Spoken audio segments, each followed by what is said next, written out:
Are we? Are we really? Well, I wouldn't say good, but We're fair to middling. Are we at least adequate? moderately adequate. And thank you, everyone, for joining. Welcome to Minions of the Zoo 1593. I'm your host, Johnny Hellcat, and with me today are Minions Sanguine Good evening. I was on time. and the Hate Camel. Hello. I was early. Oh yeah, true. I would be technically early as well. Were you also just waiting in the back room from like 10? No, I was talking to Johnny on Discord at 10. God damn it. It's both y'all faults. Moderately.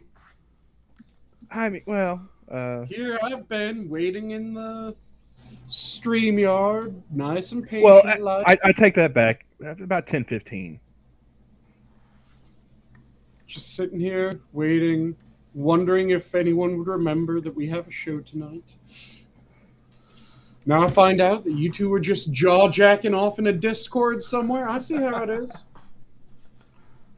I mean, what would you expect? Well, the funny part is I saw that he called at 8 my time, so 9 his time. Mm-hmm. And I'm like, okay, well, since I'm setting up, I might as well just call him until I get everything set up. And I called him, and then Discord crashed. And then I was like, all right, well, that was fun. And then I clicked on my shortcut to restart Discord. And it pretty much started back in with the phone call, like as I had just hit the button. Yeah, and like as per usual, I'm just sitting there like talking to Johnny, like trying to see if he's even listening. Find out he was not even there. So I kind of see where you're coming from, Sanguine. I feel you. But he missed my rendition of I've got a little lovely bunch of coconuts. Per usual. Did you guys at least have proper chow for this little powwow? There is not enough proper powwow chow. I mean, I live in a landlocked state. I'm very distrustful of any like seafood or seafood products. So like clam chowder. Sorry, Liz, I'm not interested.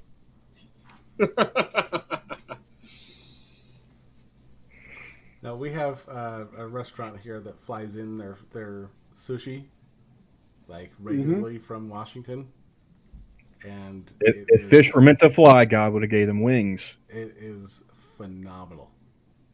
No, I disagree with that. Have you ever seen one of the? I've seen the fish in salmon vacuum cannon. I don't Yes. care. The vacuum cannon is all fish need in order to fly, and it is amazing.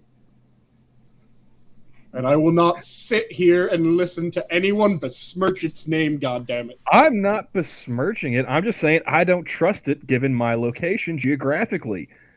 If I were closer to where it, where it actually lived, I'd be more accepting. But, I'm not. Are you telling me that if someone made a salmon cannon that went to your door, you would deny the salmon that shows up? Yeah, because it's going to take a while for that salmon cannon to get there. No.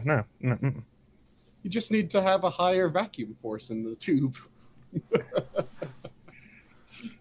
A salmon might go in, but that's going to be pieces when that thing comes out. I don't even know where salmon where they going to be at. I care so little about fish. They're going to be in oceans as well as rivers. Are they in any rivers in Oklahoma? Because if not, in rivers that go from.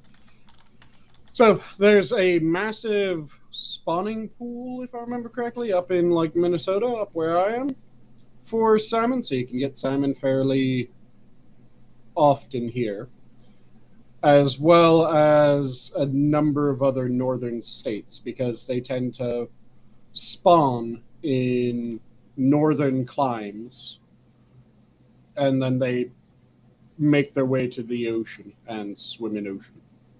Yeah, literally the only time I care about salmon is when like they're doing documentaries on bears.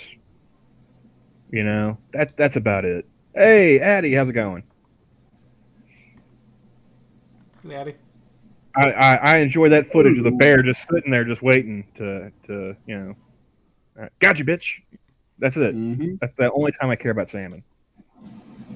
For shame. You should also care about them when they're being launched through a vacuum tube. I mean, It's fucking weird and interesting. You have to admit that. The only time I really care about cows is when they're on my plate. So it's not like it's, you know. Yeah, but how many times do you shove a cow into a vacuum tube? I've never shoved a fish into a vacuum tube either, so it's kind of a moot point. You haven't. Other people have. Well, other people can figure out how to fit a fucking cow in one. I don't know. And do we have anything else to talk about other than projectile fish? Are you telling me that if someone figured out how to feed a full cow into a vacuum tube, you wouldn't be watching the video going, "What the fuck?" I mean, I used to be in Poe's Discord server, so I'm used to seeing fucked up shit. But yeah, I'd watch that video. Yeah, not saying that it would make me care more about the cow. Poe's Discord server is entirely different. That's where you see shit like someone's dick be flattened between two acrylic panes of glass. Yeah, I've seen that one. Yeah. Or when it smokes a cigarette. Yep. Wait, somebody smoked a cigarette with their dick? I missed that one.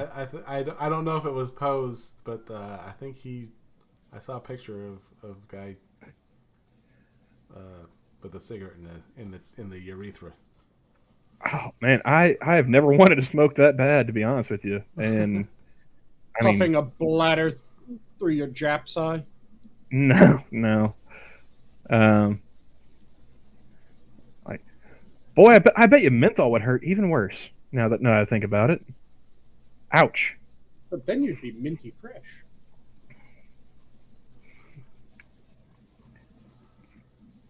So how's chat's Thursday night going? Did they expect to hear this Craftigate? If anyone shows up to one of the nights that the three of us are on and expect a reasonable topic as the first topic, they are showing up on the wrong night, I think. Yeah. This is exactly why I don't try and stream myself. I have no plan. What was that? Was that Heath Ledger Joker lines? Like, I'm dog chasing cars. I have no idea what I'd do if I actually caught one. And of course, you guys have heard about the amazing fuck-ups by the diversity hire, right? Could you elucidate on that a little bit? I have no idea what's going on here. You know the SCOTUS diversity hire, of course, right? I've heard that there is a nominee, and that they are melanated. Yes. And also a woman, whatever that means now. Yep. Feminated. And then you have the Democrats that are getting really pissed off at the Republicans because after saying that they would nominate a candidate based on their racial background as well as their sex, thus making it so that they had a primary and secondary factor that they were considering when it came to nomination, that the Republicans are now pointing out that at best that means that merit is a tertiary factor, and when they say it that way, it sounds bad. Well, yeah, when you say it that way, it does kind of sound bad. Yeah.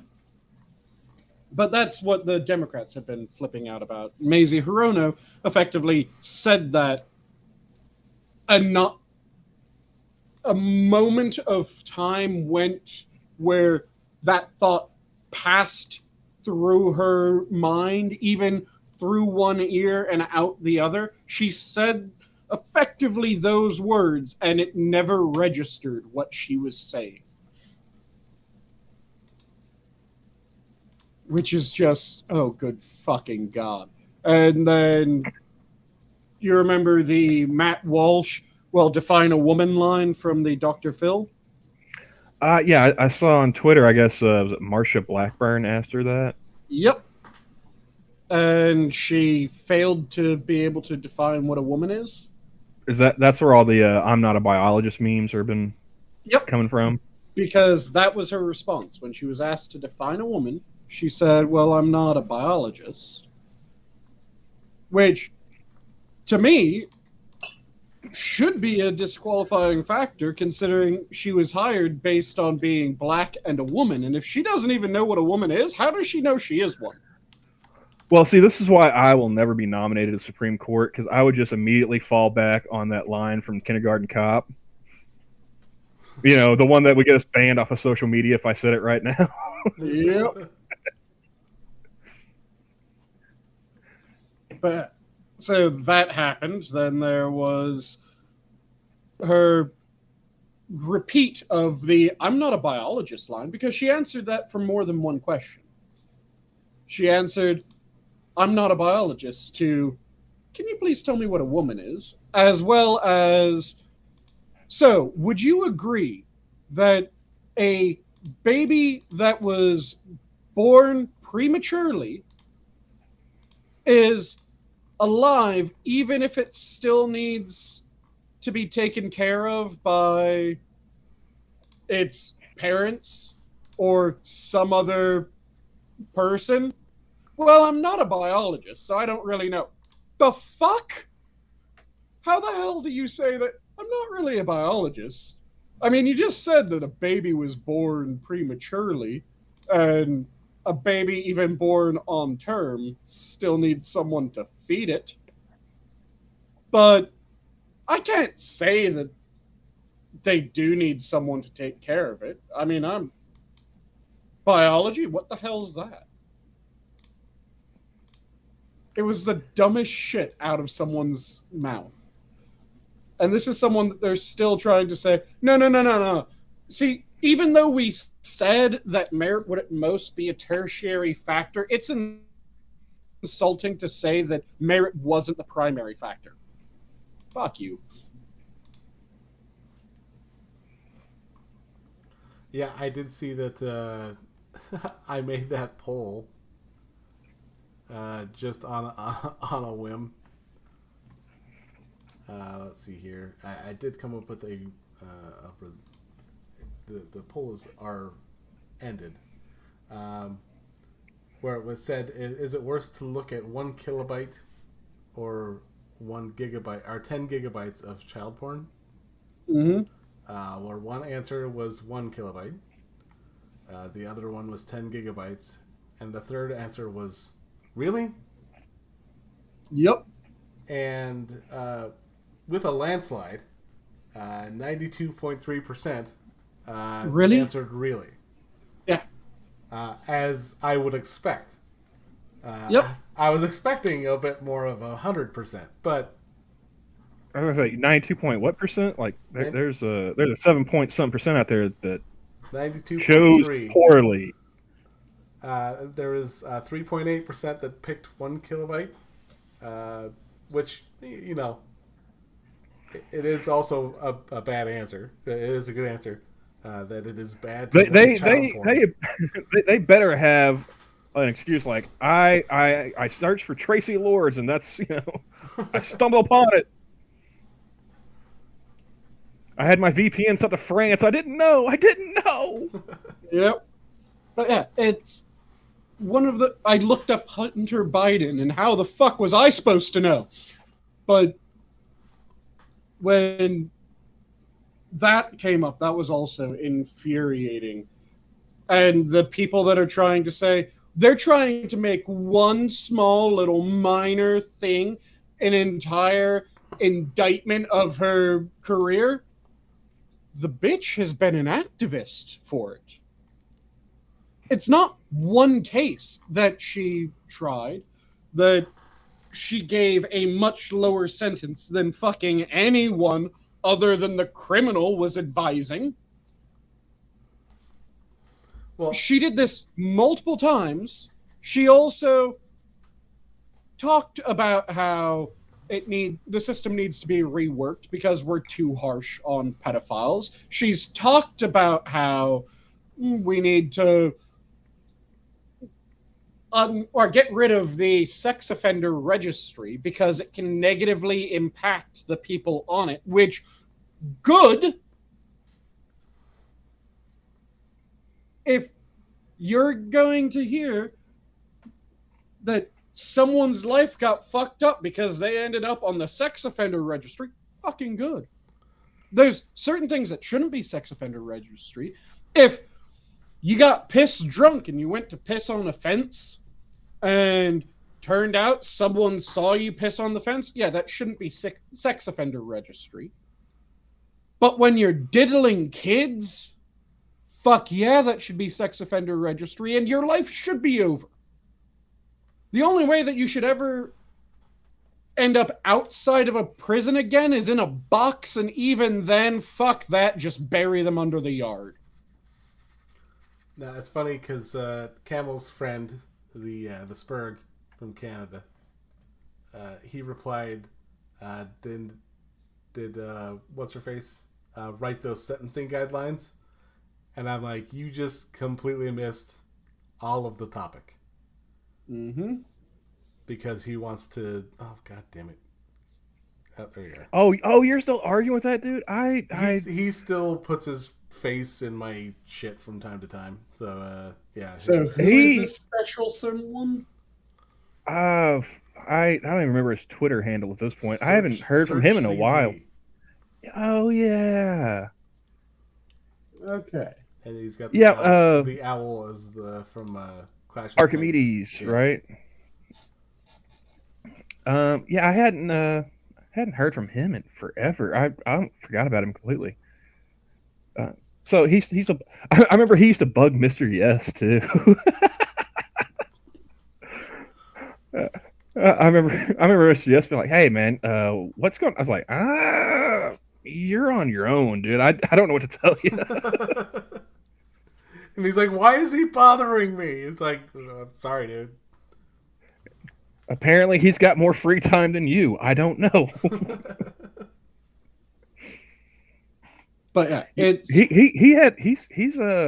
he would respond to a bunch of people I knew for a while there. Like he was responding to, I think, Monkey, and I think he had a deal with Hammer at one point. Yeah. I not necessarily like adversarial either, but like he would reply to other people that I was following or following me. Mm-hmm. But yeah, that Sanguine, to let you know, you remember when Liz Warren did her DNA test? Mm-hmm. This is how far back this guy goes with my interactions with him. Okay. Yeah. Because I think was he trying to say that did make her actually native? Yeah, because there was a Boston Globe article about her DNA test, and I believe in that article they pointed out that she had as much. I can't remember what the percentages were. She had as much native heritage as the average Utah Caucasian. Mm-hmm. And I think if I were to go back in my tweets far enough, I think I responded to that with 10 times 0 equals 0. Mm-hmm. I think they said she had 10 times as much. But yeah, so he wanted to argue with me about her ethnic background. It's like, dude, I'm from Oklahoma. She's from Oklahoma. She should fucking know better. Mm-hmm. I mean, you cannot swing a dead cat around here. Sorry, Johnny, without hitting at least one native princess. Like, oh yeah, my grandfather was full blood Cherokee, and that's why you have blonde hair and blue eyes, right? Yeah, okay. Yeah. The grandfather was full blood Cherokee. The grandmother was a Nordic giantess. I mean, that's kind of how it broke down in my family. Like my heritage comes from my maternal grandfather. He was full blood Choctaw, or well, he was registered as half because my great grandmother didn't want to tell the federal government who the baby daddy was. They're like, oh well, must be white, half blood. But yeah, my dad's side of the family, very German. Mm-hmm. So yeah, like I have blue eyes, and as long as I stay out of the sun, pretty fair skin. Yeah, it's really funny because my dad is actually half, and he looks like an Irishman. And what can I say? The blood is strong. And I look like my dad, so that's kind of like I'm kind of stuck. Like I said, as long as I stay in the shade, I look like my dad. It's funny because yeah, I'm a winter Irishman and a summer native. Meanwhile, I'm over here having to worry about getting moonburns. Oh man, I'm a night owl too. So I'm up at night, and I prefer to sleep during the day. And if I'm awake during the day, I'm usually indoors. So I love my moon tan. Yeah. Yeah. For shits and giggles, I went and did one of those genetic heritage things. Yeah, I'm between Ireland and England. That's something like 60+% of my genetics. And then between Frisia and northern Germany, that's the remaining chunk of my genetics. With like anything that isn't accounted for that is accounted for in 0.03% generic Northern European and 0.01% generic European. That was my genetic heritage.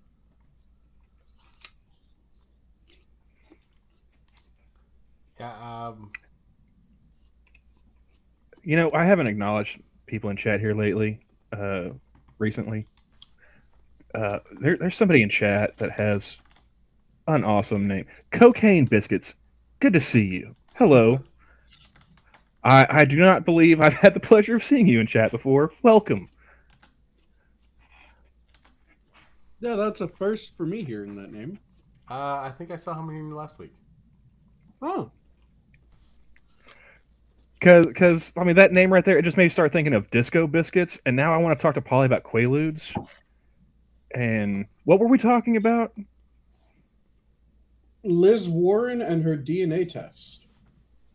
Because that came from talking about the one nutter that has been bothering you and Johnny ever since Liz Warren DNA test, which came about from talking about how absolutely goddamn gormless the current SCOTUS candidate is. Ah. Yeah. Which again, just goddamn, this woman is an absolute void when it comes to any sort of intelligent thought thus far. The fact that she has defended to the point. Okay, so she hasn't. Well, no, she has directly defended in a manner when she was advocating for the for the destruction and doing away with of the sex offender registry. She has routinely under-sentenced pedophiles. When asked what a woman is, I'm not a biologist. When asked if a premature baby still needs to be taken care of by its parents or by some other person, she said that she wasn't a biologist. And the Democrats, like I said, they're getting pissed when they said, yeah, our primary and secondary factors are what color the skin is and what they have between their legs, are getting pissed that, well, when the Republicans say that that means that merit is at most a tertiary factor, that sounds bad and they shouldn't be able to make it sound bad. It just pisses me off.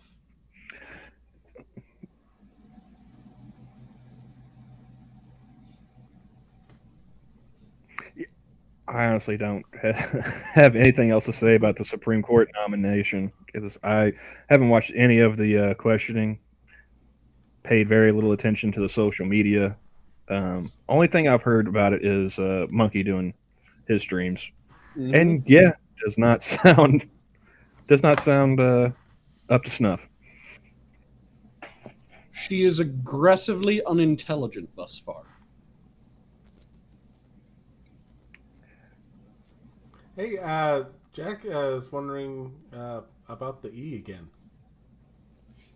Well, now, he said that he came for Whiskey Talk, which we already covered the origin of why some whiskeys are with the E and why some whiskeys are without an E. I briefly touched upon the difference between a peated whiskey, which is always a Scottish-style whiskey, or a Scotch-style whiskey, versus a non-peated whiskey, which are of the Irish tradition.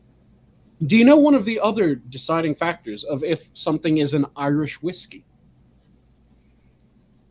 It's one very specific thing that is kind of strange. So most was... If it was made in Ireland? That is not actually one of the deciding factors of if it's an Irish-style whiskey. So one of the things that is a deciding factor of if it's an Irish-style whiskey is Scotches are made out of 100% malted grain. A good chunk of whiskeys are made out of 100% malted grain. The Irish got hit with a malted grain tax by the English at one point, and their response was, fuck it, can we make this out of unmalted grain as well? So they started mixing unmalted and malted grain. So now Irish whiskeys have a slightly different taste because a certain percentage of the grain that's used in order to make the whiskey is unmalted. And it all tastes like firewater to me. Do you guys know what malting is? Is that the bitter taste? So no, malt would be the sweeter taste of it. Malting of grain is when the grain first starts to germinate. So it first starts to sprout. The grain opens up. You get these little short roots starting to reach out. You get a tiny little stalk with a leaf start to go. That's what malting is. That is malted grain. What it happens inside the seed is as it starts to sprout like that, a bunch of different enzymes are released. And when those enzymes are released, it breaks down the complex starches into simple sugars, which then makes it easier to brew, because in order to brew, you need sugar for the yeast to start digesting. So malted grain provides that sugar in a more accessible form. Unmalted grain still has a certain amount of the sugar. It takes longer for the starches to break down. The starches can break down, but it also imparts a different flavor when it happens. Like I said, it all tastes like firewater to me. Yep. Yeah, this was all your fault, by the way. Jack. My fault? No, Jack. Because... Okay. I was not intending on going into this, but since you volunteered, I am perfectly fine going into this in excruciating detail. Also, do you guys know the difference between cask strength and barrel strength? All right, sorry, cask strength and bottle strength. Cask comes from, of course, how long it's left in the cask, and the bottle is weaker. You're correct. The bottle is weaker, and the bottle's weaker because it is a diluted alcohol. When you have an aged alcohol, like a whiskey, a rum, or anything like that, it ages in a barrel. When they have it aging in the barrel, it ends up concentrating the flavors a lot. It is extremely high alcohol content when it's put into the barrel to prevent any sort of issue of spoilage of anything related to it. And then once it comes out of the barrel, it's reduced in the amount that's there because a lot of it has evaporated. Some of it is soaked into the wood. So you'll sometimes hear of the angel's cut versus the devil's cut. Angel's cut is evaporated. Devil's cut is soaked into the wood. Yeah, wasn't there was that Jim Beam or was that Johnny Walker that had that? I think it was Jim Beam. The Devil's Cut whiskey. Yeah. Because they found a way of effectively re-extracting the whiskey from the barrel. And see, this is why I miss cigarette advertisements on TV. I remembered an ad for a product that I never fucking use. Yep. I don't drink Jim Beam or any other type of booze for that matter. Yep. But I'd like to know, like on TV, or I mean, do they extend that to the internet as well? I've never seen a cigarette advertisement on. No, but you can learn about Rainicorn. Yes, Rainicorn.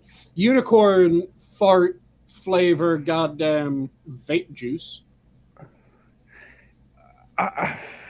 If I'm gonna smoke, I'm not gonna half-ass it.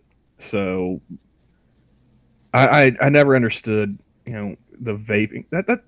That's like drinking non-alcoholic beer. What's the fucking point? Yeah, I don't get it either. And I want to smoke, but I also want to be healthy. Fuck you. Pick a side. When it comes out of the cask, it's much higher alcohol. You then dilute it for bottle strength. So you dilute it almost by half. So a cask strength is undiluted, which means that it is about 160 proof, and then it's diluted to about the 80 proof that you standard get in a off-the-shelf whiskey. But since it's so concentrated, all the flavors are dialed up insanely, and it is delicious. It can overwhelm people, but it is delicious. Root beer is tasty. Yeah, I agree with that, Cannibalistic. Sanguine, have you ever tried like the root beer flavored beer? The root beer flavored beer? Yeah. There was Not Your Grandpappy's root beer. I think that's it. Disgusting. Oh. Yeah, I didn't go for that one. I did the Not Your Grandpappy's ginger ale once, which wasn't that great from what I remember. And I'm not a big fan of root beer, so the root beer would be. I was like, I like beer. I like root beer. Let's give this a shot. And it tastes like root beer at first, but then you get the beer aftertaste. It's like, no.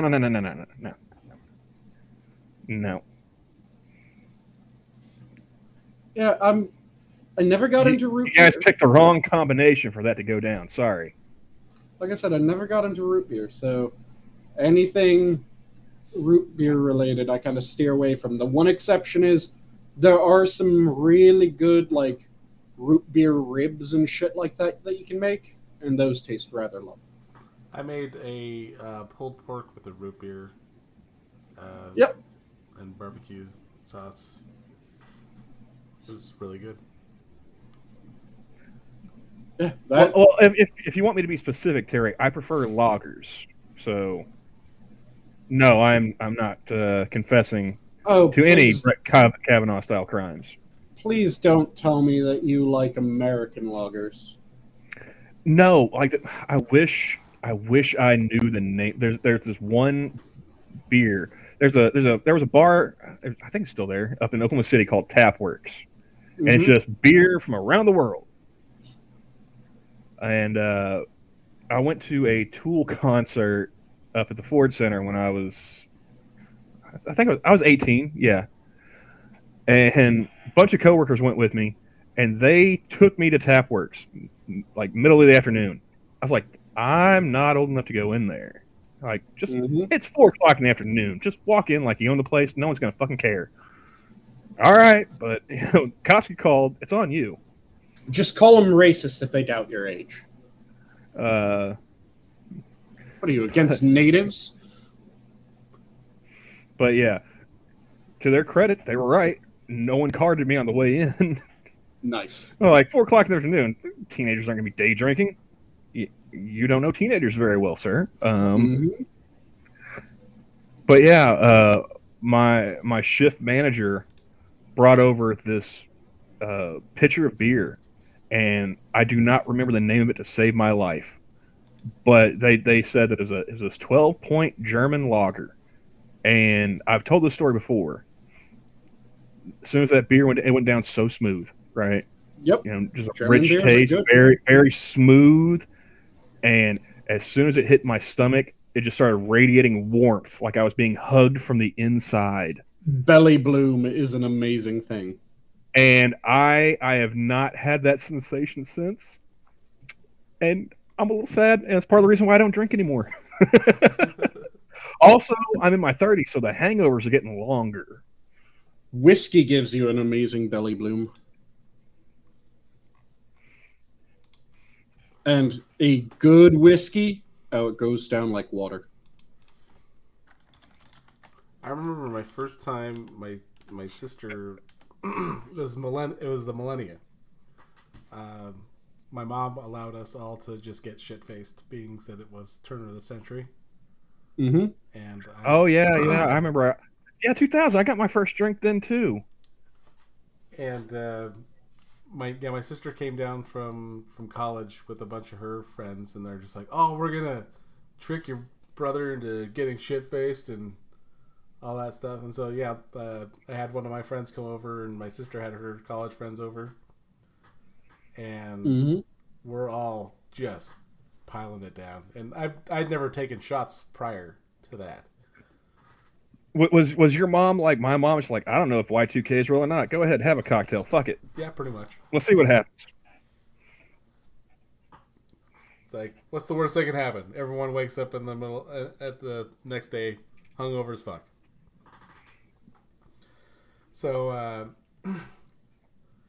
I think the first drink that they had was Jim Beam, and he's like, "Okay, you just take the glass and you just throw it to the back of your throat." And I go, "Okay, Wait. How old were you when this happened? I was 18.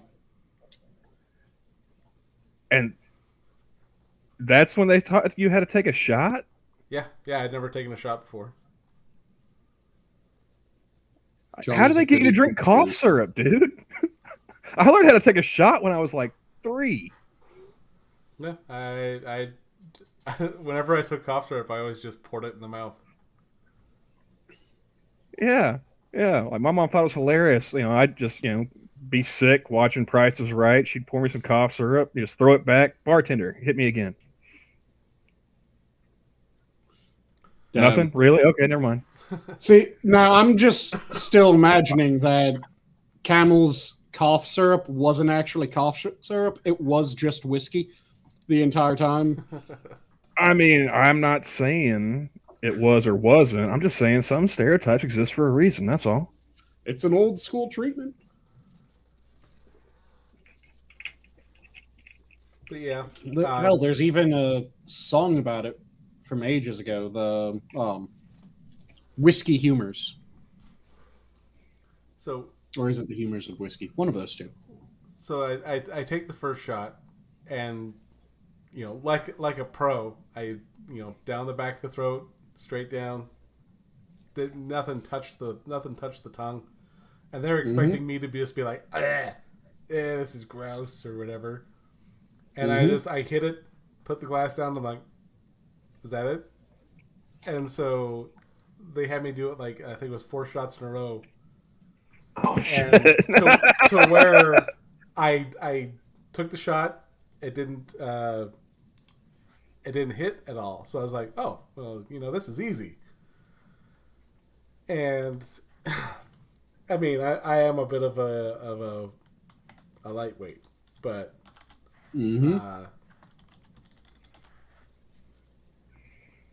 yeah, we had a good time, and yeah, they were expecting me to just kind of like.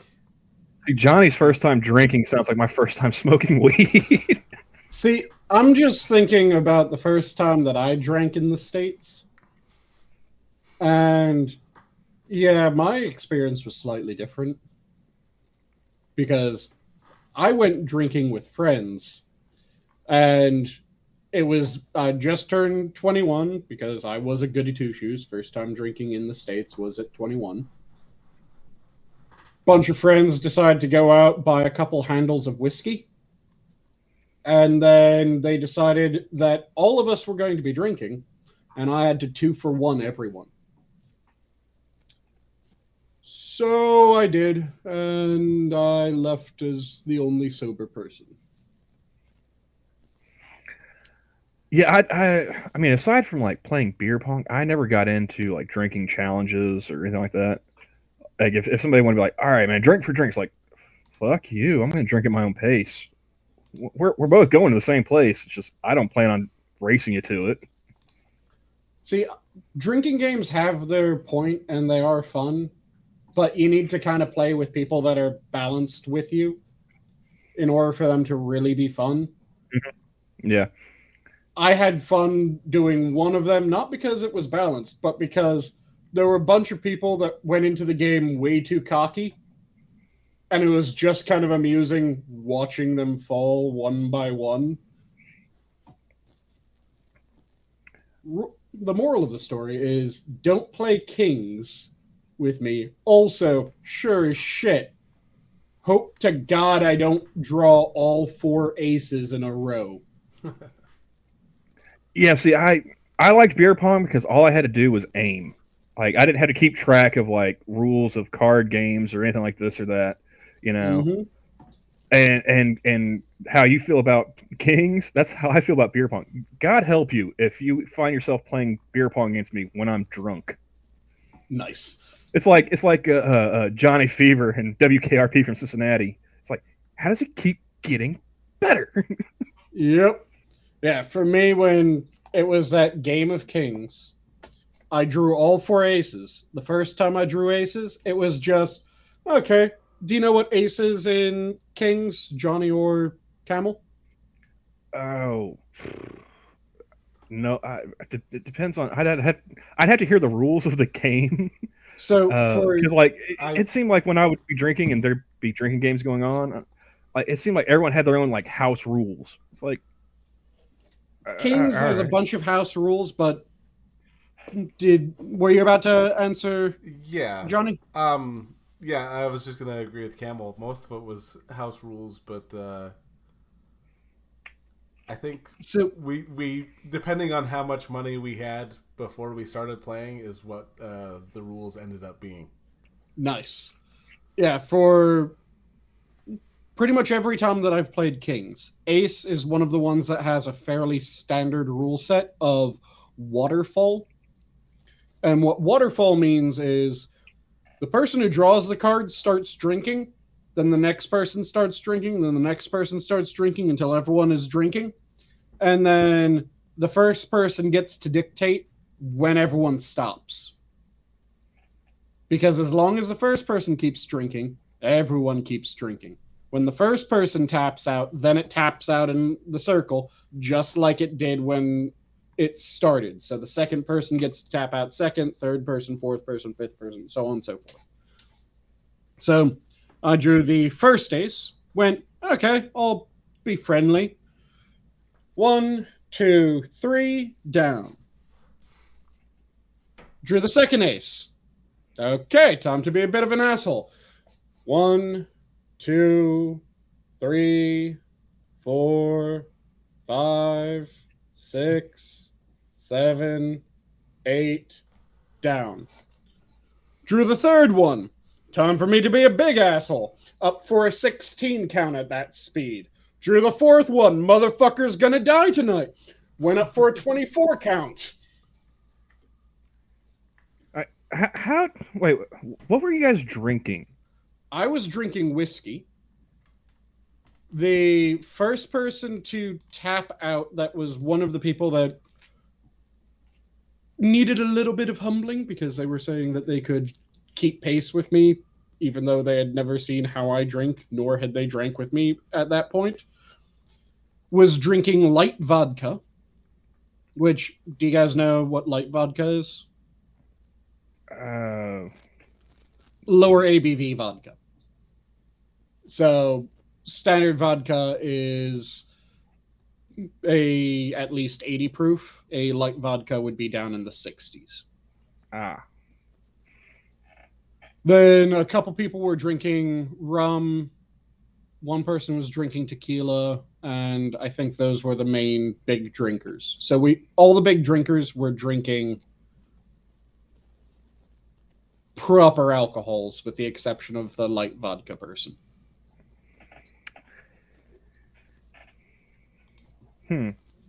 No, because like all the times I've ever been a part of drinking games or been around people playing drinking games, it was always with like beer, you know. Yep. Because we po folk.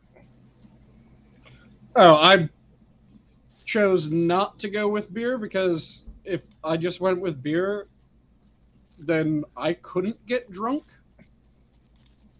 But everyone else could, which seemed unsportsmanlike. So I opted for straight alcohol, and then a bunch of them went, well, if you're opting for straight alcohol, they opted for straight alcohol too.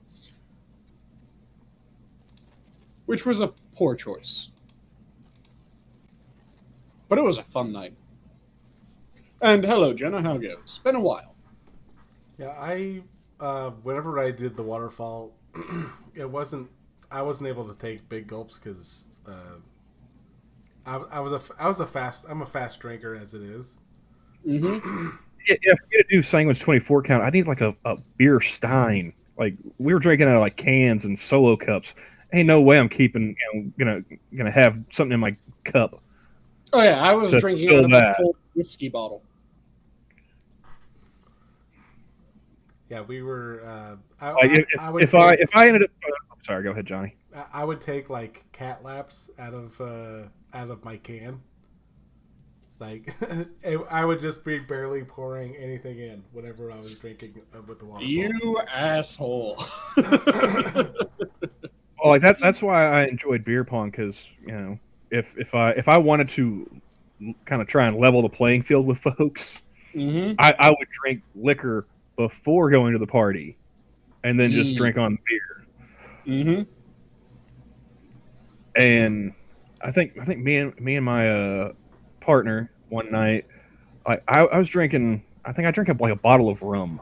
I was drinking on that, and I think he had like some Evan Williams whiskey. Mm-hmm. We didn't lose all fucking night. Nice. Like there was at one point in the night, late in the party, I'm like just like one eye is completely closed, the other is horribly unfocused, leaned up against the wall, just throwing ping pong balls, still making them in the cup. Nice. Oh yeah, people thought they were getting hustled, like we were faking being drunk, like beer pong. Like actually, we're not that. Oh, like no, I was shit faced.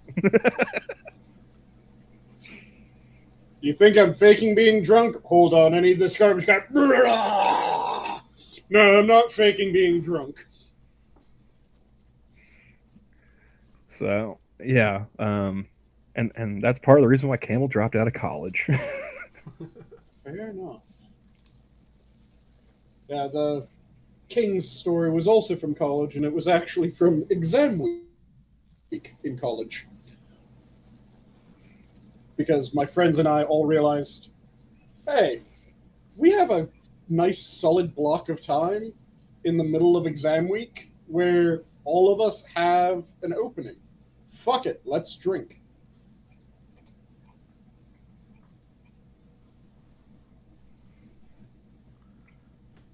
let's see. I think whenever we used to pull the 9 card, some of the people that we played with were like, trying to see how long we could go, and we'd always just be like, "All right, silver," and it would take too long for people to come up with words. I'm sorry. What's the 9 card? 9 is rhymes. Yeah, most of the rules for kings have rhyming patterns with the names. So, like 7's heaven, where everyone has to raise their hands as quickly as they can. Like I said, I'm Indian and German. I'm genetically built for alcoholism. I don't need an excuse to drink. Yeah. Which is why I was never big on the games. The only reason why I think I like beer pong was because it felt kind of like playing basketball when I was a kid. It's not so much that I needed the game to drink. It was more just amusing. Yeah, I might as well have fun doing what I'm liking to do. Yeah. Well, I'm just saying, it's like, I'm going to be drinking anyway. I don't need some arbitrary rule to tell me when to drink. Fair enough.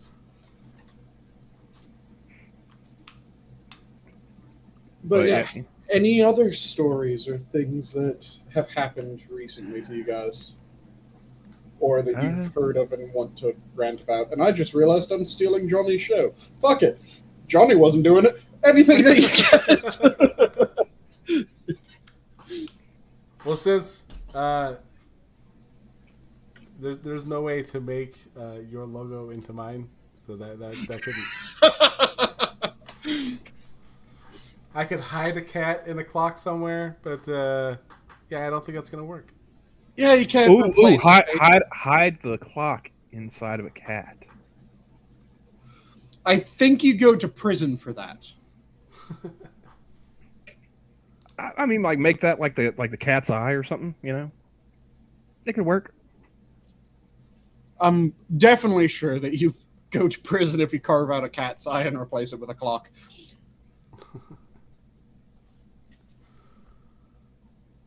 But yes, moving on. Like I said, any stories, any things that caught your fancy? I have not cared about anything that has happened in the last 3 months. Fair enough. Only 3? I mean, I've been checked out for a while, sir. If you want, I could talk at length about the TV show Rawhide or Perry Mason. I maybe a little Rosolian Isles or The Closer. Although I will say, Law and Order has pissed me off. Like I said, man, no Jerry Orbach, no watch. So how bad is it proving to be? As far as the show, its main focus has been on the issues. Is it worse rather than the procedural / cop drama that it's supposed to be? Is it worse than was it Law and Order, or was it Organized Crime? Organized Crime. Well, Organized Crime is more story based. Like, I really had no idea what the fuck was going on, because my wife and I started season 2, like, without watching season 1. Which it's Dylan McDermott, right? Yeah. Yeah, see, I always want to get him confused with Dermot. Was it Mulroney? Mulroney, yeah. Yeah, I always want to confuse their names, even though they look nothing alike. I don't get why they would screw up the system that they had going for them, because it was amazing. You don't need to have any fucking through lines in the series. Every episode's a standalone. So it doesn't matter if you missed the last episode or if you have seen every episode. You're able to start with roughly the same bit of information, with the exception of the person that has seen every episode will be able to go, oh yeah, this cop's like this and that cop's like this. Let's see how they solve this crime. Well, I guess my question is, did Dick Wolf get tired of Chicago? Because he had a bunch of Chicago shows there for a while. Yeah. Like I figured he would have kept moving west. Why is he going back to New York? Well, and then what's really funny is, God, was it Chicago that they moved him to? I know that oh shit, which one was it? It was one of the other Law and Orders, or maybe it was Chicago. SVU? Well, I mean, they had crossovers between like was Chicago PD and Law and Order SVU. Well, I was trying to remember where they had from the first season they had Ben Stone's son uh, as a DA or an ADA. In Chicago. I think it was Chicago. I'm trying to remember. Which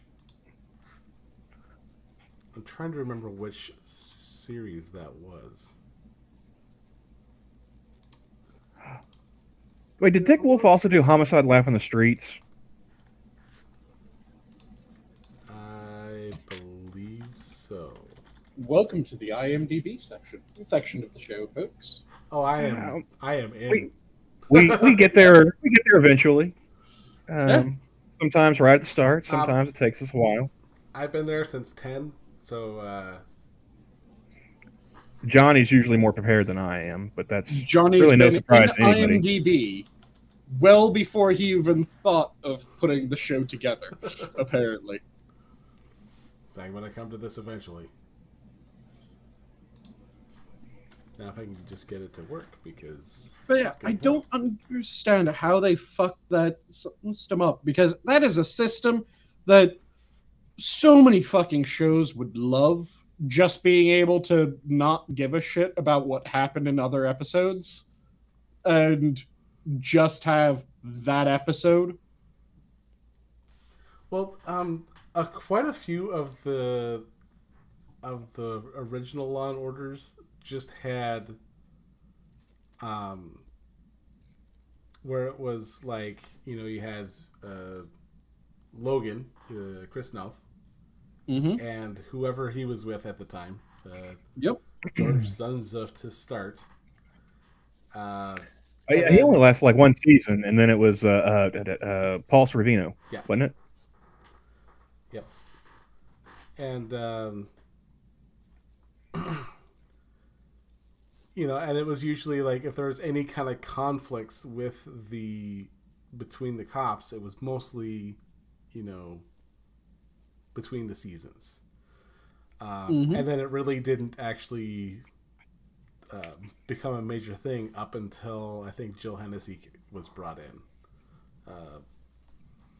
Jill Hennessy, Jerry Orbach, and I think it was Orbach and Chris Noth, Lenny and Briscoe and Logan season. Oh shit, Mike Logan. Lenny Briscoe and Mike Logan. Yeah.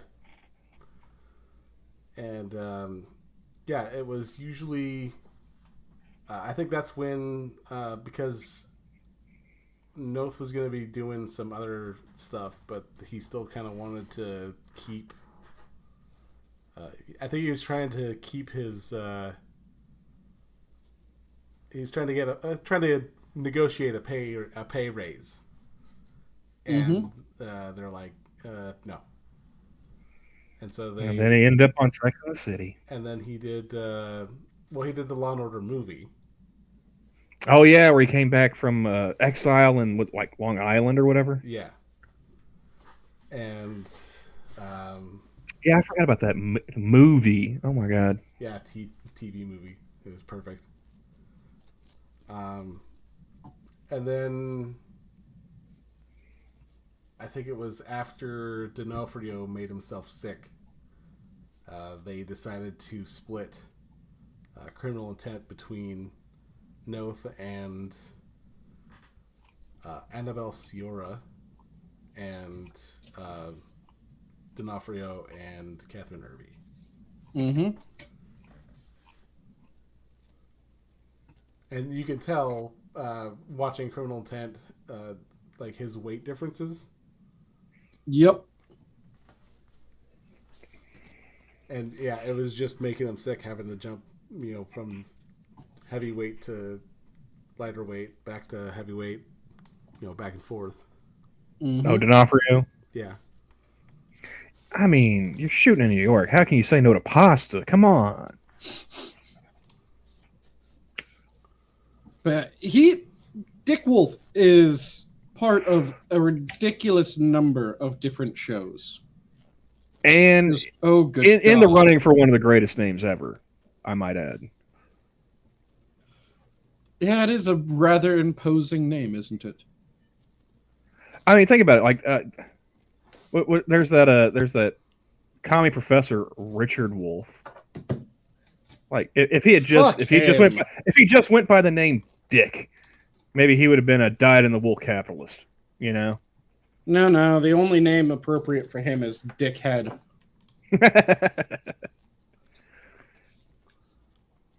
But yeah, Dick Wolf. Like I said, he had all those Law and Order shows, and then he immigrated to Chicago, popped out 3 of those, and tied them all together too. Yeah. There would be storylines going between I never really watched Chicago Med, but when Nana Cam was in the hospital, one of the channels we would watch had marathons of Chicago Fire and Chicago PD. The real question, though, is what would win, a Dick Wolf or Penis Falcor in a fight? And I'm pulling up the image again because every time that I think of Penis Falcor, I have to share Penis Falcor. You guys know what Penis Falcor is, right? Do I want to know what Penis Falcor is?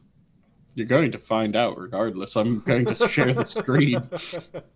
See, Johnny, you should have just played it off like you knew exactly what he was talking about, and you were nonplussed. You're yeah, sure, whatever. I have a feeling I already know what's going to be. You should, because I'm pretty sure this is the Falcor. This never-ending story, Falcor, shaped like a penis, or a penis shaped like Falcor. One of the two. An old school illumination, which.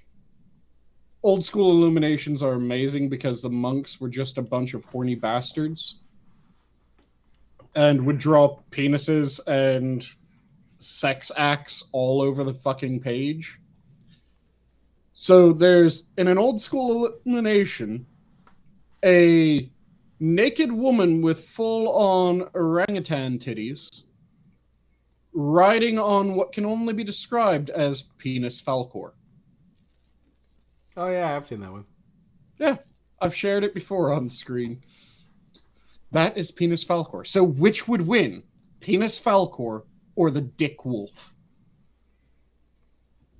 I'm going to say the Dick Wolf. I would say the Dick Wolf. Okay.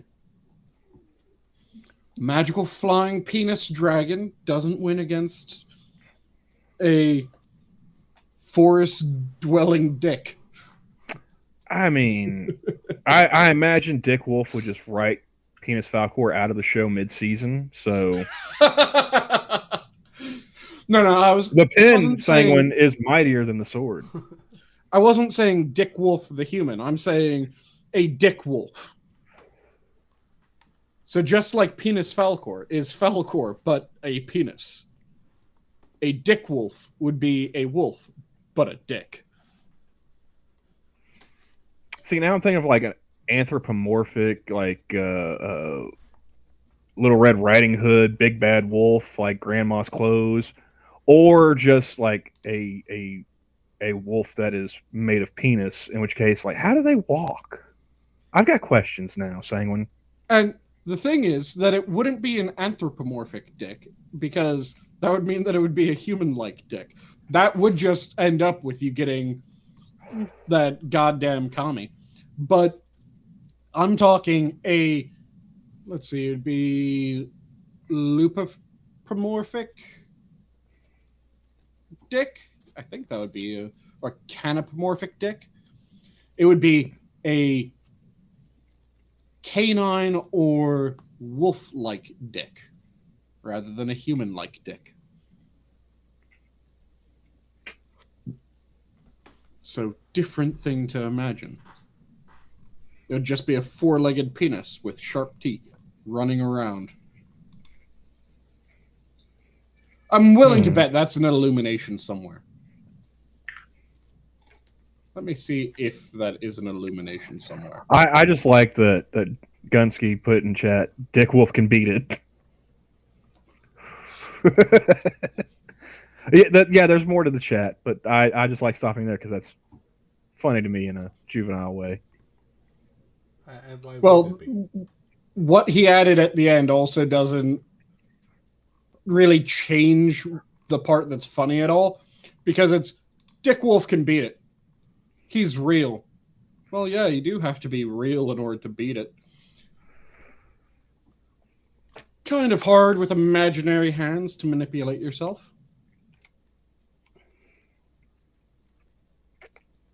Let's see. So nobody's going to do phrasing anymore, huh? We lost that battle.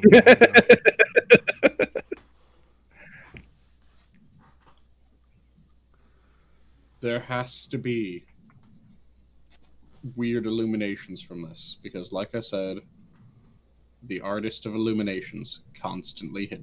Nope, I'm just getting furries. Okay. Nothing like furries to ruin great modern art. And that's why the furthest I'll go when searching something's IMDb.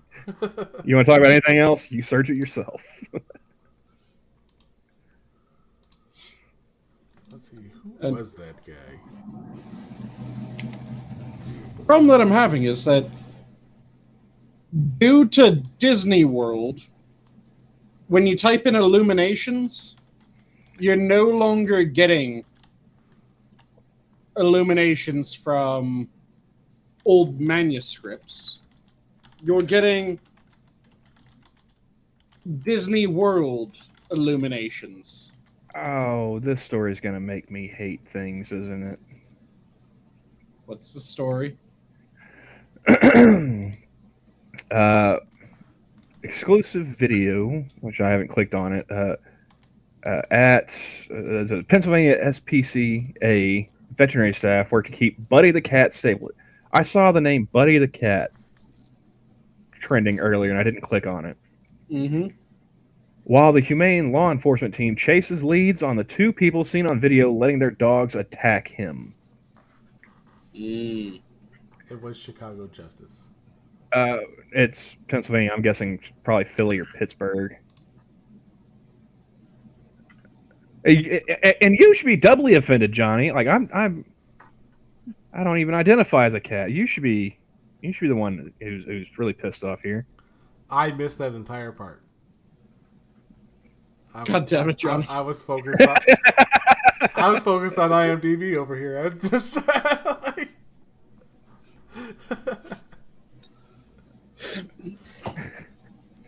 See, it's a black cat too. Like, this could have been you, Johnny. It could have been you, man. He says that he's focused on IMDb. Really, he's been zoned out ever since I went, oh, God damn it, it's full of furry porn. And he just went, okay, penis wolf illumination.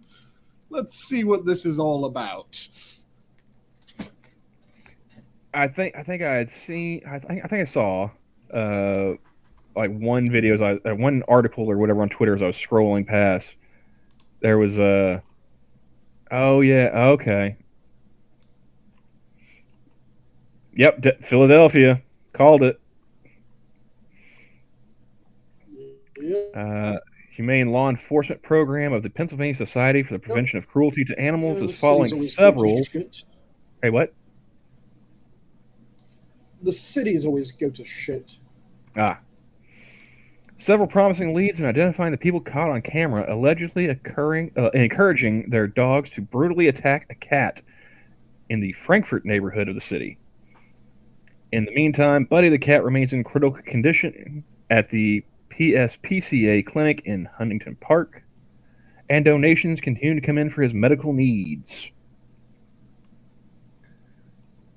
So, like, I have dogs and cats, and when I first brought the dogs home, yeah, dogs gonna be dogs. They're gonna chase after cats. But guess what? Broken with that. Never would have thought of encouraging them to go after the cats. And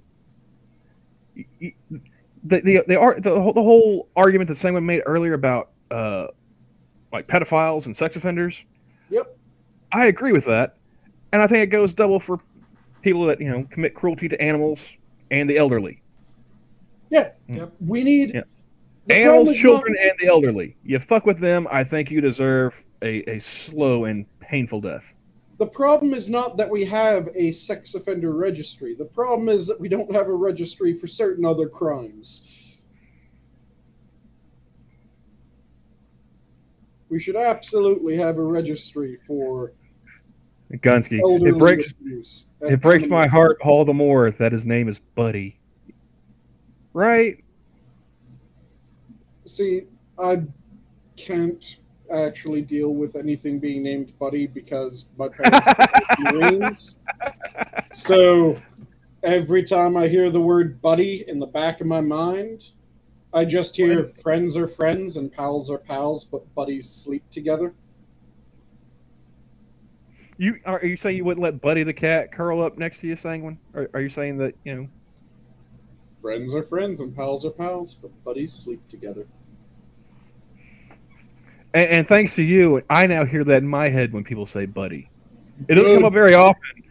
It hasn't come up, I think it's only come up once or twice, but I gotta sit there and kind of suppress the chuckle because I automatically hear your voice saying that. Yep. Good. I want it to spread. I want it to spread to everyone so that every time people hear Buddy, just immediately. It used to just be the South Park thing, with the ice flow and whatnot. Yep. For the longest time, it was just that. And now I got that rolling around in my head, too. Yep. It's one of those things that you never think about it consciously. It's just every time. Where did you even hear that phrase, Camel? Oh, I heard it from some grandfather clock on the internet. Don't worry about it. It's actually a pocket watch. Well, fair enough, but I just thought it sounded funnier. I'm descended from a long line of grandfather clocks.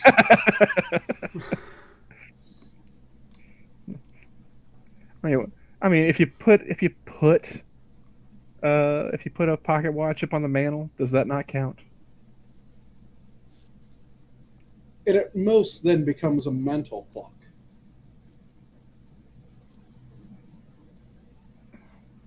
You need to make a big wooden box before. I'm not very good at carpentry either, Sanguine, so.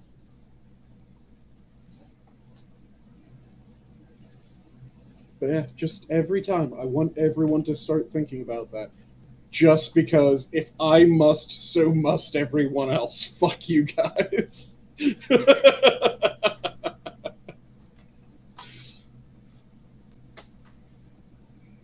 Huh. Hmm? Oh, it seems like the only time I get notifications on Discord is when somebody's posting a video or whatever. Mm-hmm. But that's why you'll see me show up in Monkey's chat pretty soon. I get the notifications for that stuff. What I don't get notifications for is Johnny messaging me. Or Camel calling me. Or me calling Camel. And apparently, I want to say it's my phone because I can't even read Twitter DMs from Johnny on my phone anymore. The only time I can see the messages that Johnny sends me on Twitter, I got to be sitting at my desk at home. See, I'm pretty sure this is all just a long con, and Camel is slowly blocking Johnny from various social medias or muting all of his messages. No, I just have an $80 phone. What's going on? It's the weirdest thing. Let me just mute you over here. Yeah, I don't know. Well, no, like I'll have periods of time where I'm not nearly as active. Uh, real life shit get in the way and whatnot. And it's really funny too. Like I've noticed, like my follower count on Twitter just Mhm. dropped. Like, oh, you had real stuff to do, so people aren't paying attention anymore. Congratulations. It's like, ah, getting past 270 is a Sisyphean feat for me. Mhm. I was there. I made it to 270, and then like I dropped 10 just like overnight.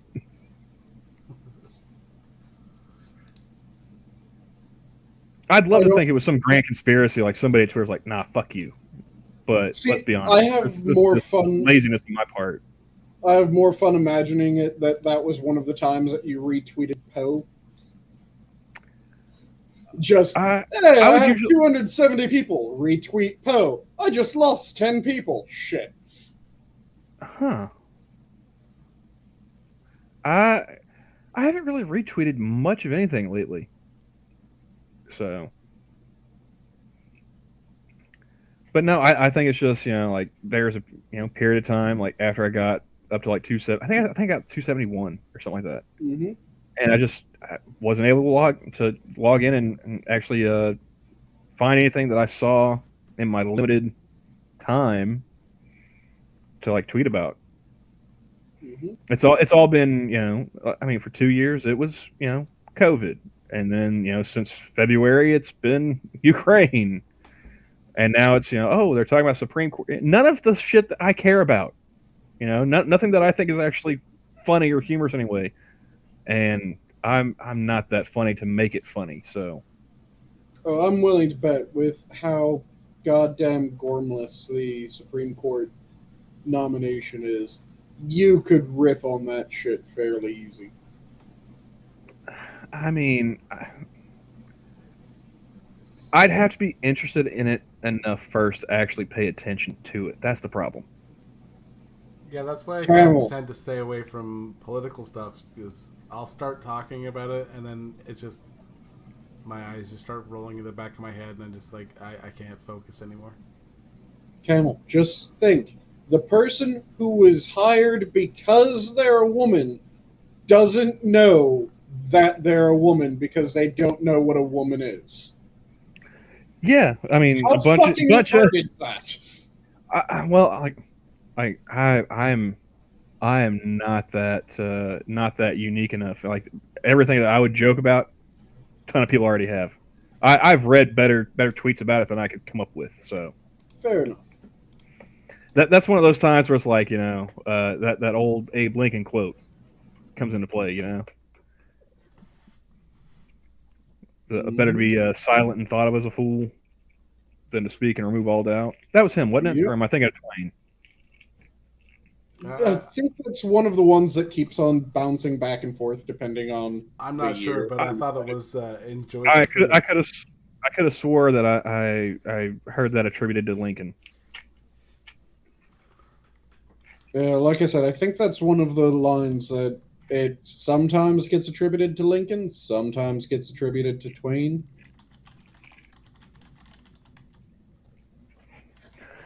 And then of course, as Mama Camel used to say, if you don't have anything nice to say, don't say anything at all. Devil No, Fruit fuck says that. Twain, I believe. So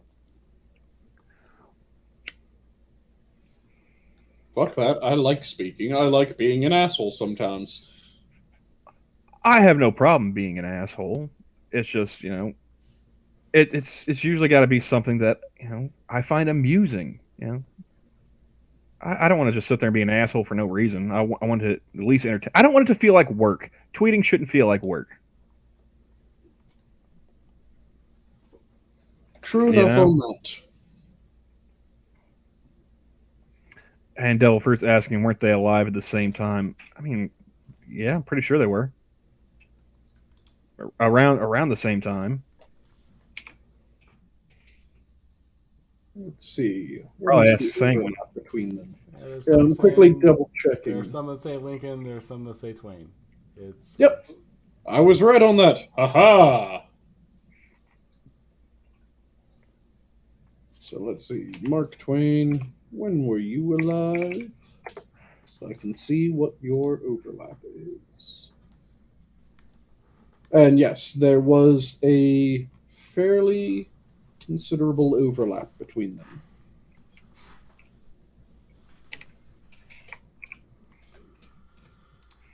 Well, now that it's being attributed to one or the other, I just think it'd be hilarious. One of those time machine kind of scenarios. Like if you could go back in time, just find out like, all right, which one of us pissed off anyone stole his line? Yeah. Twain, it was 30 when Lincoln died. Twain was 30 when Lincoln died? Yep. Oh, okay. How old was Lincoln? Lincoln died when he was... I mean, he was at least 35, right? He died at 56. 56, okay. So Twain was about half the age of Lincoln upon Lincoln's death.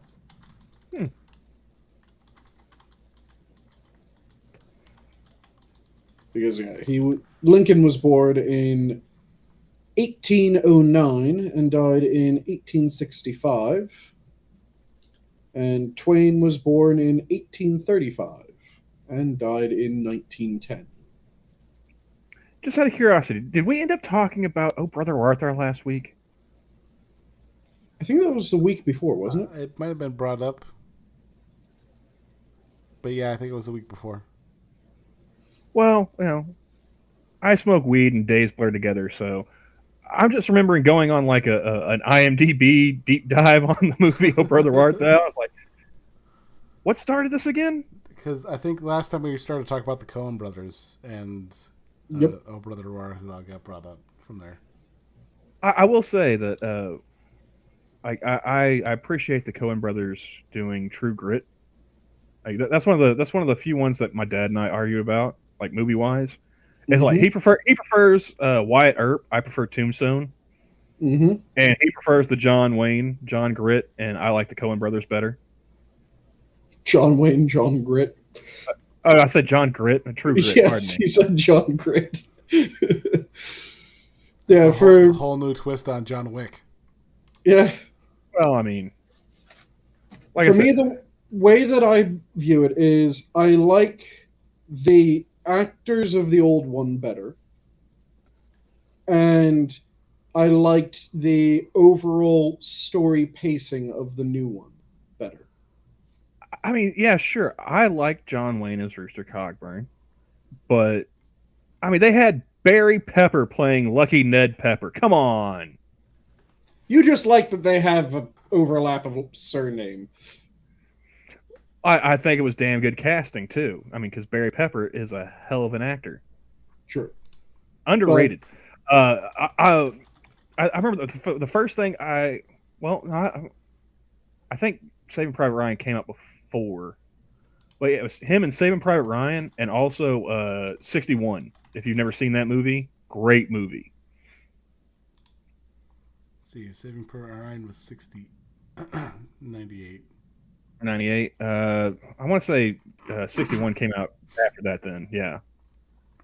Billy Crystal directed it, and it's got Thomas Jane playing Mickey Mantle, and Barry Pepper plays oh shit.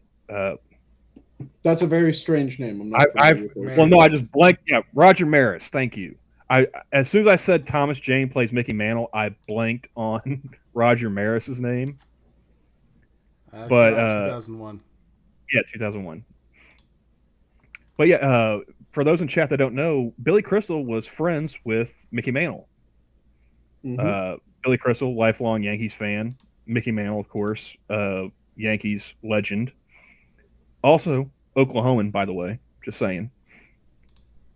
But so he made that movie based off. Was it the 61 season where Roger Maris broke Babe Ruth's record and hit 61 home runs? Was it something serendipitous like that? I think, but I'm terrible when it comes to sports trivia. And they put an asterisk by his record because he didn't break it in the same number of games as Babe Ruth. They had a longer season. but it follows like that season, and Roger Maris dealing with the pressure of the home run chase.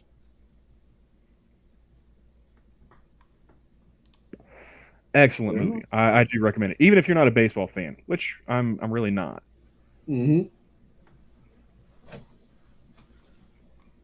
Yeah, I'm always amazed when a really good sports movie comes out that is a movie that people that don't like the sport can even enjoy.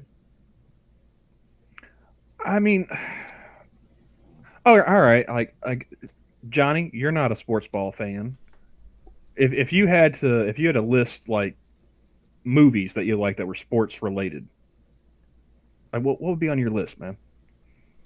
Let's see here. Because I would put 61 on my list. Now, are we going sports based or are we going? Yes, yeah, sports based. There's a sports team or something like that that is the driving force of the movie, the plot. Okay, I could go with The Replacements. I was about to say the replacements tends to be really high up on the list. You can't go wrong with Orlando Jones, man. And it had one of the best fucking pep speeches. I actually had I met Orlando Jones at a comic book convention, and it was hilarious. It was the best time I've ever spent standing in line. Oh yeah. And it was, I mean, it was a relatively small line, which shocked the shit out of me. But there was a gal who was standing in front of us, whose boyfriend broke up with her, and she bought him a ticket to get to see Orlando Jones. Mm-hmm. Wait, did they show up together? No, he completely ditched her. And so he didn't show up, she did. Yeah. And so he's like, give me your phone. And he went on this like 3 to 5 minute tirade about how the girl he left her for has probably got a dirty snatch and shit like that. Just completely just tearing into this guy that he has no idea who this is. Nice. And just it was hilarious. You know what would have made it even better is like at the end of that tirade, the dude on the other end of the phone is just like, "She fucked all my friends. What was I supposed to do?" And just hang up. Well, it was a recording. My girlfriend sucked 37 dicks in a row. Oh yes, nobody. Evolution. That is still. Oh, that is a great movie. Mm-hmm. Yes. And we got some selections from chat. Devil Fruits, Angels in the Outfield, Dodgeball, solid contenders. Yeah, nobody. Sandlot and Major League. I mean, again, not a baseball fan. I don't watch MLB at all. But those two movies defined part of my childhood. Yep, and I have to ask, am I the only person that feels like Evolution was just a massive marketing campaign for Head and Shoulders? Might as well have been. I mean, it worked. You should see this mane. Oh my god. Yeah, that line. It's one of the things that always sticks out in that movie.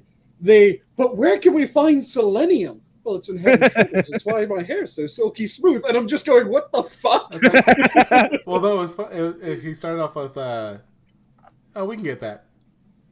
Yeah. And then, like, you guys can get that? Let's see. Hardball was a good one. Hardball. Try to remember that one. That was the Keanu Reeves as a compulsive gambler. Little League. The kid pitching, singing, singing to Biggie. Yeah. Okay, yeah, that was a good one. There's no crying in baseball. One of the best lines for a sports movie. Yeah. Yep. Yeah, remember the Titans? Oh yeah, Remember the Titans was fantastic. Ryan Hurst is one of the only men that can make me cry. I'll say that right now. Between Remember the Titans and Sons of Anarchy, that man, he brought a tear to my eye that would have made Iron Eyes Cody blush. Now, I don't know if this would count, but Run Fat Boy Run. Simon Pegg? Yes. You know, I never saw that one. That's the one where it's the marathon, right? Yeah, he starts the training for running a marathon. Yeah, I never got around. I remember the marketing for it. I never got around to watching that one. I was going to say that you're the executive decision on whether that counts or not, but you haven't seen it. Gunsky, my favorite sports movies are Slapshot and Bad News Bears.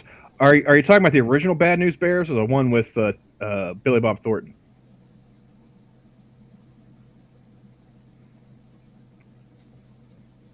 Are we talking like the original one with like Jackie Earl Haley? And I have to original, yeah. There we go. Okay. I have to confess to something. Every time I hear Bad News Bears, I always confuse it with a very, very different movie.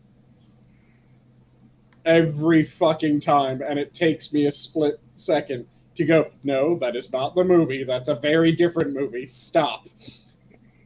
Because every time I hear Bad News Bears, the first thing that pops into my head is Christopher Walken. The Bears! Yeah, I don't remember that one. Country Bears, I think it's called, is the name of the movie. Oh, okay. I think it's Country Bears. Isn't it Country Bears? Let me double check. Is that the movie where they took like Chuck E. Cheese animatronics and like put them on Smokey the Bear? Effectively. And like gave them banjos and shit? Okay, yeah. Okay, I've seen that one. We've had quite a few selections here. The Mighty Ducks. Yeah. Mighty Ducks was garbage. I will stand by that. And yes, it is The Country Bears is the name of the movie that had Walken as the villain for it. I want you to state your case, Mr. Hellcat. What do you got against the Mighty Ducks, huh? Actually, the first one was good. The rest of it was just garbage. But, I mean, that goes with the sequel thing anyway. So. Oh, yeah. You're allowed to hate sequels all damn day. Well, most sequels. But what about like Mighty Ducks 3, where the Mighty Ducks go to like a prep school? Come on, that was quality entertainment there. I'm just mad that there was never a Mighty Ducks 4 where they had to square off against a Russian team or some shit. Well, I mean, they used the Swedish as a stand-in in Mighty Ducks 2. Yeah, but it isn't the same.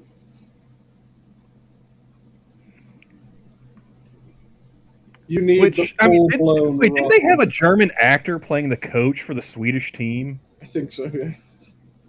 Because I remember that dude... he was in... I don't remember seeing him in anything else except for The Man in the High Castle. I was like, I remember that Nazi. He coached the Swedes. Well, yeah, the Icelanders. That's right, Mr. Adam. Okay, well, we can not... I mean, it's all the same, isn't it, Mr. Adam?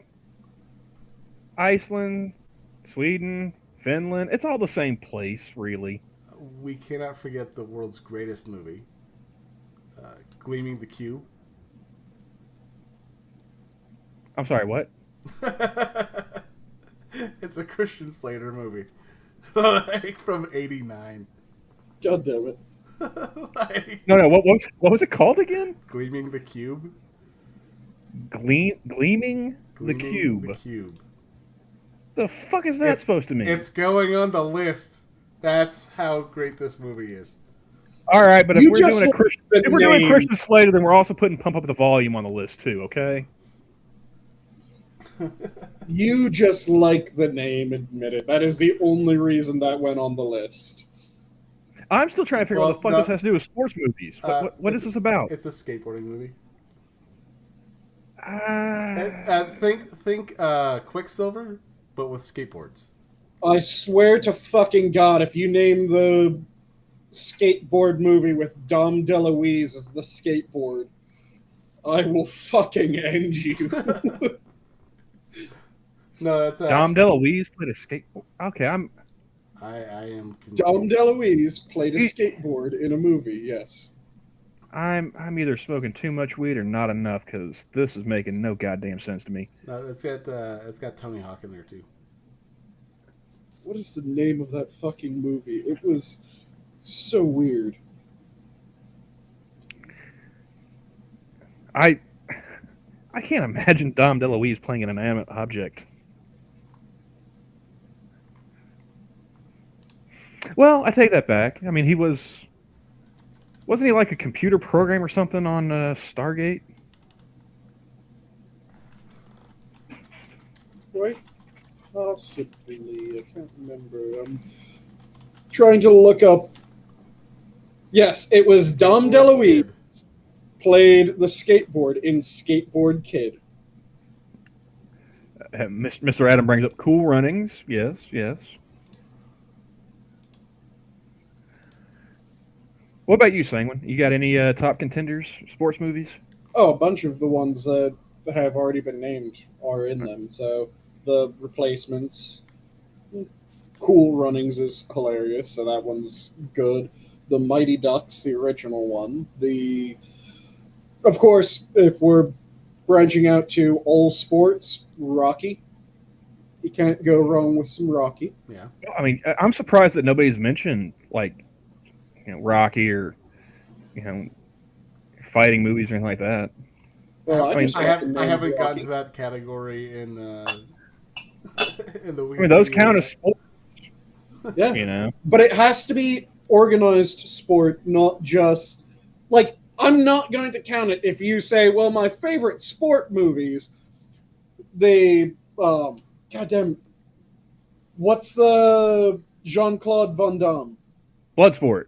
Bloodsport. I'm not going to count it if you say Bloodsport as your favorite sport movie. No, fuck you. Pick a real one. But how about Lionheart? How about that? God damn it.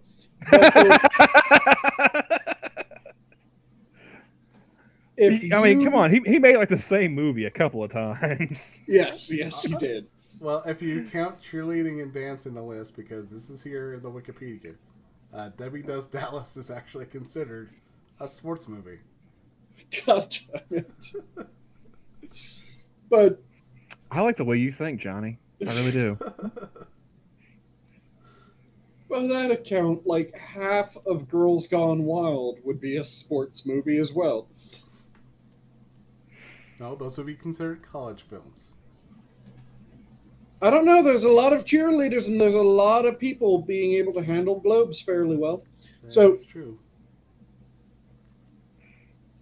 When talking sports movies, like I said, it's so like you would if Bloodsport doesn't count, like I mean, does like Karate Kid count? Does Never Back Down? What about Never Back Down? Because that is a proper tournament. Never Back Down. I can't remember. Does that have a proper tournament in it? No, not really. It's more of it's an underground. Then tournament. No, I do not count underground tournaments. Okay, there are movies based off of curling. What about Undisputed? That's the mixed martial arts. No, that's the boxing one. That's Ving Rhames and Wesley Snipes doing. That's Ving Rhames pretty much playing Mike Tyson, and they have a prison boxing match. And you got Columbo is the one setting the rules for it. I have to okay that one because I will also okay The Longest Yard, the original Longest Yard. Thank you. They got a line in the original Longest Yard that I love to this day. That he goes recruiting for the convicts, and you got that big ass Indian sitting there. He's like, yeah, we're gonna play the guards. You ever play any ball? Oklahoma State University Penitentiary. Nice. But yeah, that is a fantastic one. So that, of course, gets added to the list. Remember the Titans. Like I said, that one's a goddamn classic to me. You need water. Water's for washing your blood out of your uniform, and you get blood on my uniform. You must be outside your mind. Oh, and this is also something that might be controversial. Racing movies do not count in my sport movie category, and there's a very specific reason for that. Because if they do, then I have to say The Great Race and those amazing young men in their flying machines Days of are Thunder. two of my favorite sports movies, and that just seems fucking wrong. Days of Thunder. Smoking hot young Nicole Kidman without an ounce of plastic surgery on her. Oh yeah, the I'm not a biologist memes are rather nice. And it is something that I hope that haunts that woman until the day she dies, because how can you be that fucking dim? And again, this is a person that was hired for the dual criteria of being black enough and having a pussy that refuses to explain what a woman is, because how am I supposed to know? I'm not a biologist. Well, it's one of the criteria that you're being hired for. I did see somebody pointed that out on Twitter. It's like 50% of the reason why you're up for this job. Yeah. What is a woman? Yeah.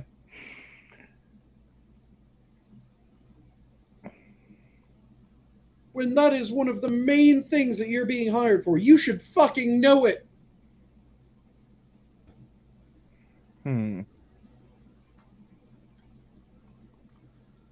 But yeah, most of the movies that I would add in my top sports movies are the sports comedy movies. Yeah. I mean, like somebody said Major League earlier. That's that's one of mine. Happy Gilmore. Remember the Titans. Happy Gilmore.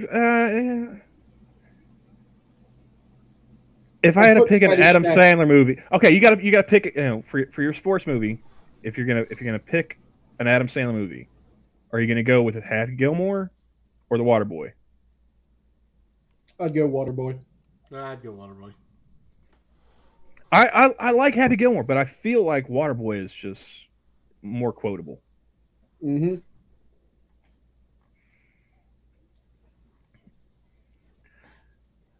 If I had to choose, like, I'd have to go like Rocky IV. Yes, it doesn't get better than Rocky punching communism. I would break you. Yeah. Oh yeah. Yeah. And if he dies, he dies. That was like the peak of Dolph Lundgren badassery too. Yep.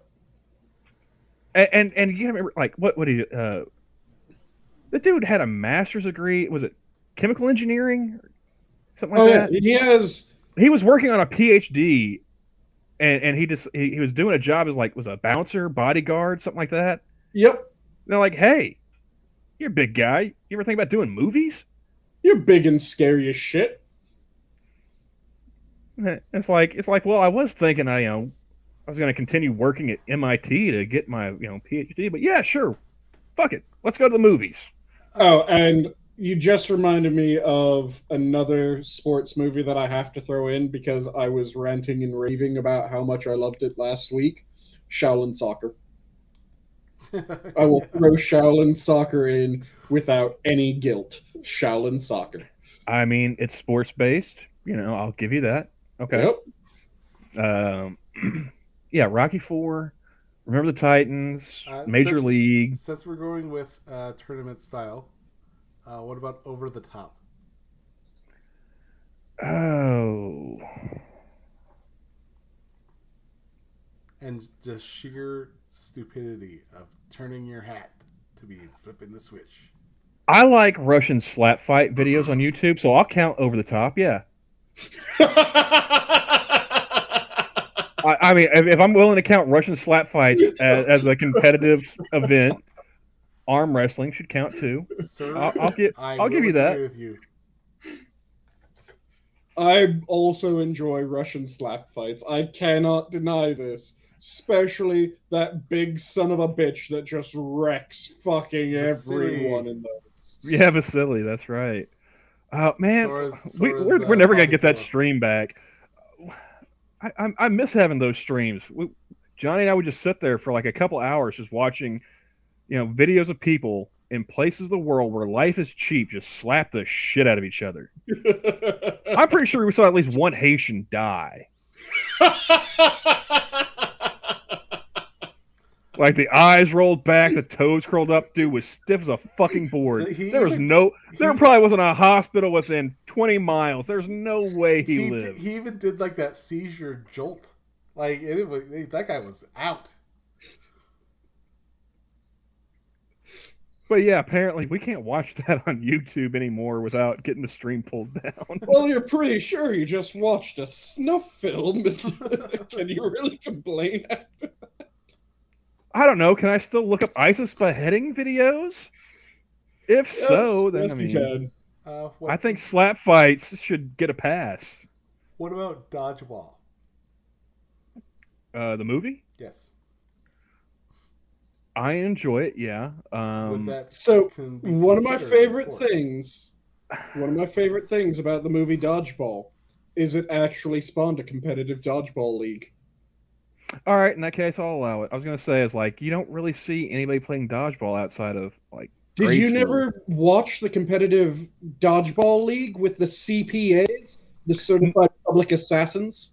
No, I never sprung for the full sports package with ESPN 8 The Ocho, unfortunately. So I completely missed out. Okay. And what about basketball? Yeah. Yeah. Well, a completely fictional sport. I don't know. I mean, I don't know how to rule on that one because that's my favorite of the Trey Parker, Matt Stone movies. Love that one to pieces because of how much fun they make of sports. But it's unfortunate. I mean, I don't know if I would count that as a sports movie. I would count it as more of a parody movie than a sports movie. You know? Okay. Mm-hmm. So they're parodying sports. They're not actually like, they're not taking it seriously, I guess. I would say that in order for it to be a sports movie, it has to be a real sport, first of all. Real sport. It has to be depicting a legal version of it, not underground fights or anything like that. Underground death tournament. Ooh, Green Badger Outdoors, Kingpin. That's a great movie. Mm-hmm. I completely forgot about that one. The Trojan Man. All right, so I'm going to show you a picture, and I want you to think it's. Well, the first point will be, can you just find out who it is? Oh, of course, Jim Thorpe. Jim Thorpe says right there. Mm-hmm. Can't really. Well, I'm from Oklahoma. Okay, so they made. We learned about Jim Thorpe, I think, like in second grade. Like they hit us young with that shit. They made a movie. Sack and Fox Tribe. They made a movie based on Jim Thorpe. Yep. Only one? Really? Yes.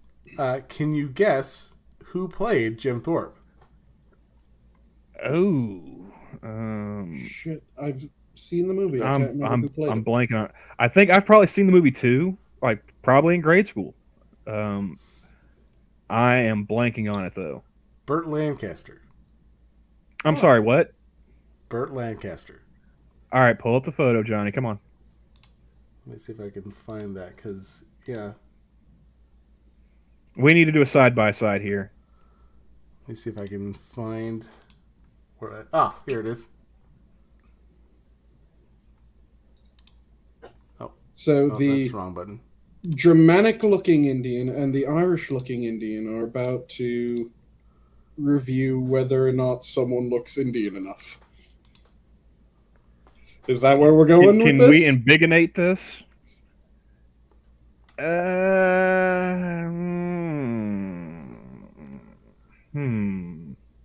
Now, okay. Can we get the actual Jim Thorpe?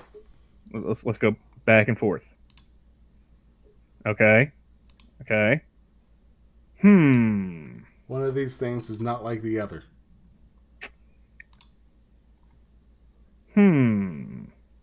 Why does it look like it's a black man in the bottom picture of the poster?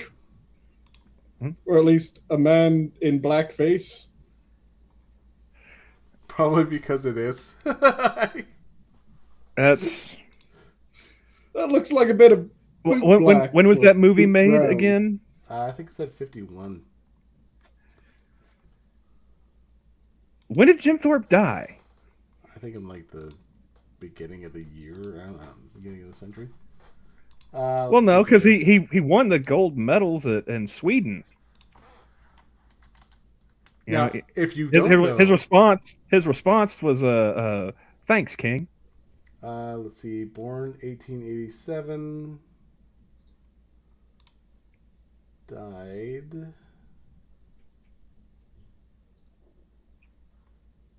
1953.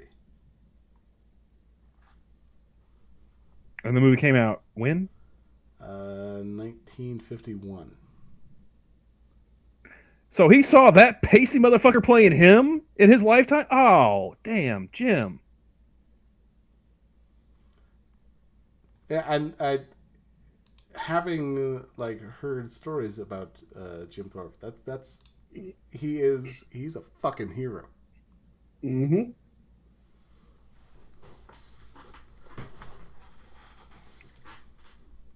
If anyone should have been Captain America, it should have been Jim Thorpe. Especially, yeah, like they took away his gold medals there for a while because they found out he played like semi-pro baseball in the summer. Yep, it was semi-pro, and that was back when the Olympics had a strict rule of these weren't professional athletes. And you know what? I think they should go back to that, to be honest with you. I think that they should go back to both of the old school rules, because there were certain competitions in the Olympics that were just military competitions. So in order to compete with them, you had to be named by a nation's military to compete. And there were all the others were you needed not to be a professional athlete. We should reinstitute both of those, I think. Yeah, that works for me. And also, less fucking events. Some of this stuff does not rise to the level of Olympic competition. I'm sorry. Again, I have fun with some of the silly things that get added. We've talked about this on stream before. I have fun with some of them. I am game for them.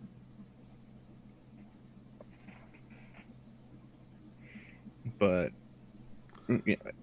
How long does the Olympics? Isn't it like 2 weeks or something like that? I can't remember off the top of my head. Too long. I was gonna say, like, every 4 years they manage to fuck with the theory of relativity. You know, they just make 2 weeks or how I want to say it's supposed to be like 2 weeks. They make that feel like a fucking lifetime in the worst possible way.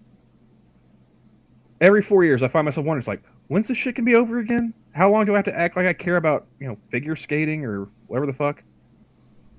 Mm-hmm. Just admit it. What you're really interested about is the beach volleyball. Okay, I'm gonna say it again. I am not Jack Cochran, and I do not find skinny women all that attractive. So.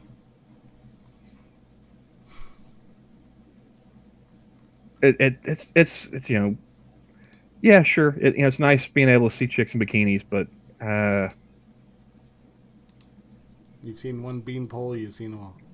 pretty much, yeah. The volleyball girls tend to have a nice ass.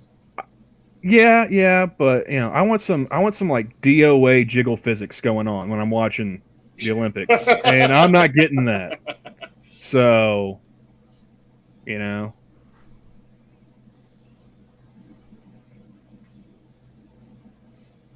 At least you're more likely to get it there than you are from the female weightlifting. Well, I mean, they got dudes competing in that now anyway, so why would I want to watch that? Yep.